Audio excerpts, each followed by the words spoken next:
مزمل صاحب آپ یہ کہہ رہے ہیں کہ جو سپریم کورٹ کے 6 ججز ہیں ان کو شکست ہو گئی ہے، اور میرے خیال سے شاید آپ انہی 6 ججز کی بات کر رہے ہیں سپریم کورٹ کی جو کل جسٹس قاضی فائز عیسیٰ کی جو الوداعی تقریب تھی اس میں انہوں نے شرکت نہیں کی تھی۔ سر کیا واقعی ان 6 ججز کو شکست ہو گئی ہے یا یہ کہنا قبل از وقت ہوگا؟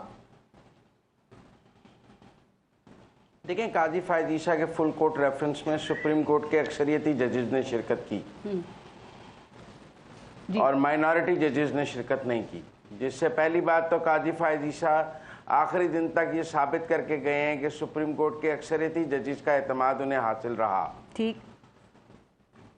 اور دوسری بات یہ ہے کہ جب جو لوگ یہ کہہ رہے تھے کہ 26ویں آئینی ترمیم ہم قبول نہیں کریں گے اور 26ویں آئینی ترمیم کو قاضی فائز عیسیٰ پروٹیکشن دے رہے ہیں سپریم کورٹ کے اندر، وہ 26ویں آئینی ترمیم کے تحت بننے والے چیف جسٹس کی حلف برداری میں موجود تھے۔ جی، اس کا مطلب ہے انہوں نے یہاں تو وہ یہ سٹینڈ لیتے ہیں کہ اگر سینئر موسٹ کے علاوہ کوئی بھی چیف جسٹس بنا تو ہم اس کو چیف جسٹس نہیں مانیں گے۔ آئین کی ٹرو لیٹر اینڈ اسپرٹ یہ ہے کہ سپریم کورٹ کے سینئر موسٹ کو چیف جسٹس ہونا چاہیے۔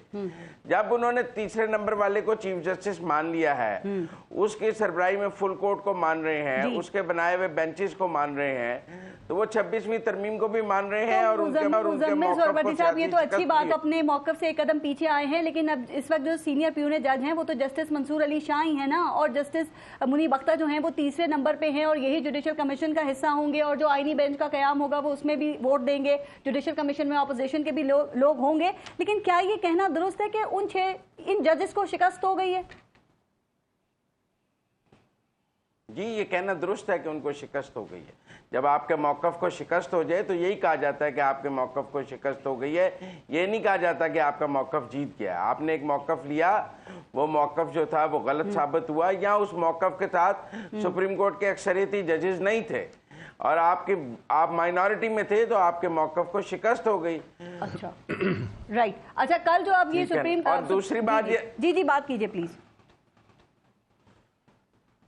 اب آپ یہ دیکھیں کہ آپ یہ کہہ رہی ہیں کہ منصور علی شاہ سینئر پیونی جج ہیں اور منیب اختر صاحب جو ہیں وہ تیسرے نمبر پہ ہیں۔ جی، ایسا لاہور ہائی کورٹ میں تو نہیں ہوا۔ اچھا، بالکل ٹھیک کہہ رہے ہیں، لیکن جب کل آپ تیسرے نمبر والی کو چیف جسٹس بنایا گیا تو ٹھیک کہہ رہے ہیں، لیکن سر کل پریکٹس اینڈ پروسیجر کمیٹی کی جو مزمل صاحب میٹنگ ہوئی تھی اس کے نوٹیفیکیشن میں جسٹس منصور علی شاہ کو سینئر پیونے دکھا گیا تھا، اس لیے میں نے یہ سوال کیا آپ سے۔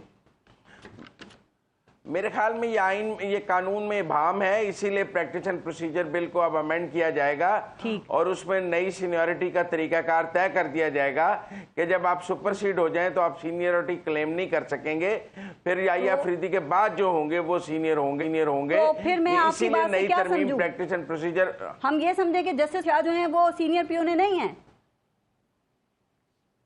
نہیں ہوں گے، کیونکہ پریکٹس اینڈ پروسیجر بل کی جو اب ترمیم آئے گی وہ اس کی وضاحت کر دے گی، کیونکہ جوڈیشری نے خود لاہور ہائی کورٹ میں شجاعت علی خان کو سینئر پیونی جج نہیں بنایا نا۔ اچھا، یعنی کہ جسٹس اگر لاہور ہائی کورٹ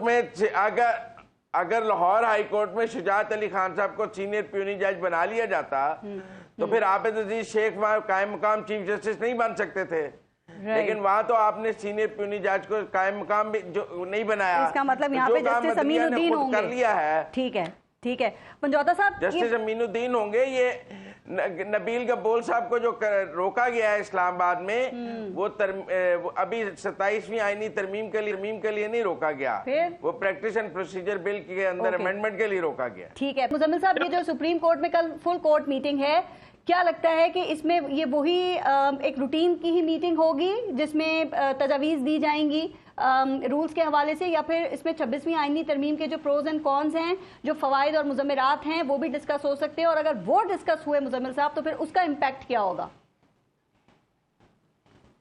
دیکھیں، چیف جسٹس یحییٰ افریدی چیف جسٹس بننے سے پہلے ہی رجسٹرار سپریم کورٹ کو یہ ہدایت کر چکے ہیں کہ وہ آئینی مقدمات الگ کریں اور دوسرے مقدمات الگ کریں۔ اب جو روسٹر انہوں نے جاری کیا ہے اس میں کوئی بھی آئینی مقدمہ نہیں لگایا گیا کسی بینچ کے آگے۔ میرے خیال میں جب وہ پریکٹس اینڈ پروسیجر کے آرڈیننس کو اوبے کر رہے ہیں کہ وہ آرڈیننس بھی ٹھیک ہے،